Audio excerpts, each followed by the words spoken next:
Ability.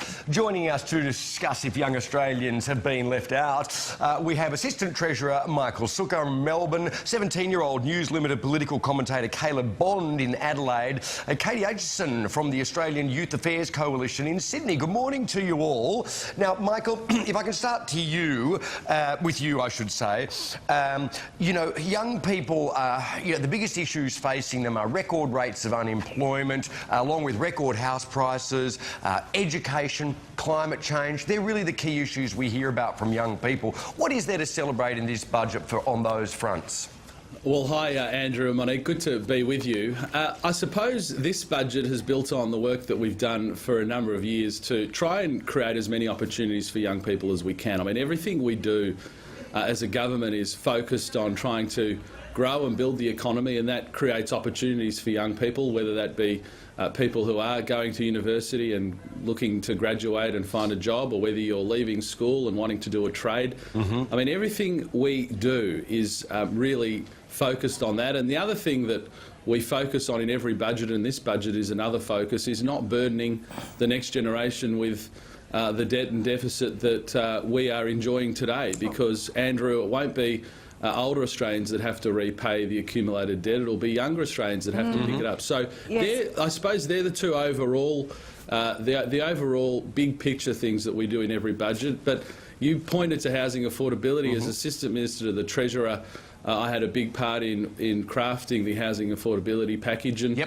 I think this is the biggest intervention by the federal government in housing ever. All right. OK, Great. let's bring in Kate now. Now, you're obviously not as enthusiastic about this budget. Why?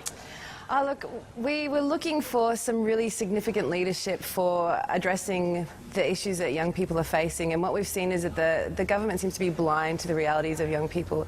It's not addressing the high unemployment rates and underemployment rates in Australia. It's burdening young people with more debt, with increasing fees, and some of the things that we're seeing in are just really tokenistic little bits and pieces that aren't really going to address those massive issues, and young people want to know why. What would you have liked to have seen by way of addressing youth unemployment, which is at record highs at the moment? We need significant changes to get young people into secure and stable work quickly. We're seeing that it's about 4.7 years between finishing, say, university and getting a secure job. And in that time, young people are working part-time jobs and casual jobs, and they're not actually starting their careers. They're not able to save for these houses that you're supposedly able to buy.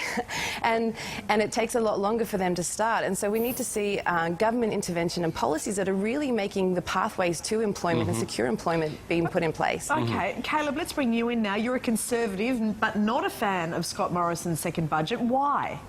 Look, I think young people have been dudded, and I think it's quite interesting. Michael says before that we're going to get rid of the debt and deficit because, of course, young people will have to pay it back. But what are they actually doing to get rid of the debt and deficit? We're going to have a surplus of $7 billion, I think, by 2021. How do we pay back a $600 billion debt by the time I am in charge of this country? Not me specifically, but I mean, maybe I do have grand plans, but me and my generation, by the time that we take over the reins, how do we have any hope that the debt will be gone if we're talking small numbers like $7 billion versus $600 billion? Doesn't make sense to me. Caleb, I hear what you're saying. Yes, you're delaying pain for you later in life. Michael, what would you say about that? Well, Andrew, I'd say we're probably at the midpoint between Kate and Caleb. I think Kate probably takes a slightly more pessimistic view than most people in her cohort. And Caleb, I understand the point you're making. Hopefully by the time you're running the country, we have done a good job at bringing in the debt and deficit that we inherited. We are obviously going to have, or we've got a very credible path back to surplus by 2021. We'll have a $7.5 billion surplus. Now, the end of the hard work doesn't end there. The hard work continues because we'll have an accumulated debt.